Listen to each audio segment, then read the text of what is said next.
I'm Dr. Matt Pennetti. I'm a neurostructural chiropractor here in Centennial, Colorado. If you work at a desk and you've noticed headaches, neck pain, tightness in your shoulders, or just a hump developing in your upper back, chances are you've got tech neck. Ouch! And in this video, I'm going to share with you 3 of my favorite exercises to start reducing the effects that your computer screen and your cell phone are having on your spine and the rest of your body.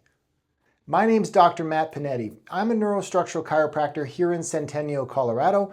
In this video, I'm going to share with you 3 exercises, including one of my most favorite, a bonus exercise that I stuck in there as well to help you understand what you need to do to offset the strain from your computers and your cell phone. First, you need to understand why it's a problem. Your head weighs about 12 pounds, give or take. And every inch your head moves in front of your body, it actually adds 12 pounds of force to your spine and your nervous system. And that force can start to affect the musculoskeletal components, your muscles in your spine, but it can also affect your nervous system that's inside. It's kind of like taking a garden hose and kinking it. It's really hard for water to make its way through the hose if the hose is kinked or bent. It's also really hard for the nervous system that runs in your spine to communicate properly when your spine is warping and kinking down on the spinal cord. Now, this typically happens unbeknownst to most people, subconsciously, because the majority of your nervous system feels no pain at all. So you're blissfully unaware that this process is undergoing while you're continually working at your computer screen in your desk. And over time, the bones warp, the tissues degenerate, and your nervous system has to deal with the unfortunate truth that there is permanent damage happening to it simply because of what you're doing every day. So how do you fix it? Well, the first thing is we have to offset the time that we spend here, where our head is forward and we're looking down, whether it's at a cell phone or at a computer screen. Your body isn't designed to sit for more than 20 minutes at a time. It's meant to get up and move. And so if you're not doing that, chances are your spine and your nervous system are starting to go down the other direction, what we call downregulate. Now, as I get to this first exercise, if you find value in this video, please go below, click the link to subscribe and like the video. Give us a thumbs up so we know this content's valuable for you. And if you've got a question, you want to know more, go below the video, put it in the comments, or tell us what our next video should be about. So the first exercise is called the neck retraction exercise. You're going to be sitting, facing forward, your head exaggerated forward like I have it. And then what we're going to do is we're going to pull our head back. What we're trying to do here is we're trying to stretch our suboccipital muscles that run along the back of our skull here, while also engaging our deep neck flexor muscles on the front of our neck. I would suggest either holding for a period of 10 seconds or pulling back, holding for 2 seconds, relaxing, and then repeating 10 times. I prefer the short bursts of 2-second holds and repeating, but it's fine to do the other option. That's the neck retraction exercise. The second exercise takes what I just did a step further and we add some resistance. Now, if you're looking for resistance bands like I have here, I will link them below in the video. You can get access to those products on Amazon. They're cheap, easy, and cost effective. You'll take this band and you're going to place it behind your head here, like so. The same thing as we did before. You're going to exaggerate the head forward, put some resistance on the band, and then tuck and pull your head back against the band, and then relax.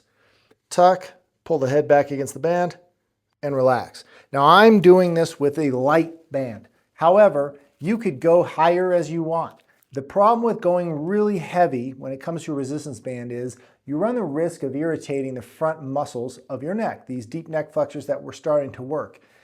Our goal isn't to make you have the world's strongest neck.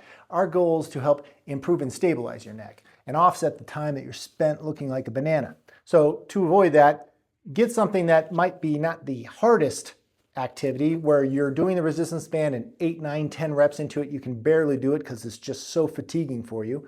Do something that gives you a little bit of fatigue, but not overwhelmingly so. We're not trying to max out every time we do this exercise, if that makes sense. But I would do the same thing where you're holding for 2 seconds and you do 10 reps of that, and you can repeat that 2 or 3 times throughout the day. That would be ideal. Same thing goes for the previous exercise. This is just the neck retractions done with a resistance band. Now, I explained at the beginning of the video that I have one bonus exercise that I've sandwiched in between. This is the bonus video, or the bonus exercise. It's one of my favorites that someone would do for their spine. The day that I decided to film this video, unfortunately, I also forgot to bring my foam roller. It's a specific type of foam roller. It's It's not a circular, cylindrical shaped one. It's actually cut in half, almost like a half moon. And again, I've gone ahead and linked that in the description notes below if you'd like to purchase one. I find them to be the most effective for this exercise, and you'll see why in a second. But for right now, what I'm using is a hollowed out tube that should do the job. What we'd like to do here is we'd like to run this from our tailbone down, or up, sorry, up our spine to our skull. So the back of our skull should rest while our tailbone hits the bottom of this. And I'm 6'4", so this is a little bit close to the edge or the limits for me, okay? The goal here is we're gonna have our arms, and my arm's butting up against the wall, so forgive me here, but both arms should be outstretched like they are here, with our head either on the roll like this or falling back behind it like that. Either one is fine. The goal is here simply to open up your chest and get some motion into your rib cage and your upper back, because so much of the day is spent with us laying on our back, or sorry, sitting at our desk, rounded forward with our upper back. And so we're trying to open up the chest, open up the upper back. That is a really passive exercise, but it's an amazing tool. It helps to open up the chest and the upper back. It also helps to regulate some of the stress and the strain from your day.